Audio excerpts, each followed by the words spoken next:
Bessent told Pulte he was going to punch him in his effing face. Main Street, it seems like they've just been left out constantly. And as they print more money, it flows into assets, which most people don't have. And it just, I feel like it creates this spiral even further where the average person is disenfranchised, feels left out, doesn't know what to do, and wants to elect anyone that will just hand them free stuff. It seems like they're trying to do two impossible things. They don't want to upset the boomers and the Goldman Sachs, but they're going to be overthrown eventually by a society that's going to go into revolution. Yeah, last week, Politico reported that, at a birthday dinner for Shameth, Bessent told Pulte he was going to punch him in his effing face. Bessent doesn't strike me as a guy that does that lightly. I think he's under a lot of stress for exactly the reasons you just said, which is they're trying to do two impossible things. Like, in the end, we have reached the moment where a hard decision has to be made. Governments in trouble domestically, what do? They start a fight externally to stimulate the economy and to take the pressure off themselves. Well, what the last 2-3 weeks, and really what the last 2-3 years in Russia and Ukraine have taught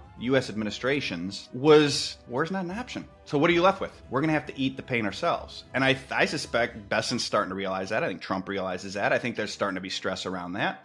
How do you spin that? They're going to run it hot, inflation, right? And I tie it back to the initial point, which is I think that's why gold goes up every day that ends in Y. I think that's why stocks go up on like good news, bad news, all news, no news. I think why Bitcoin is still very, strong, near all-time highs. I think that's what we're watching is the markets realize like, oh, well, there's always, you go back millennia, there's two choices, war or inflate.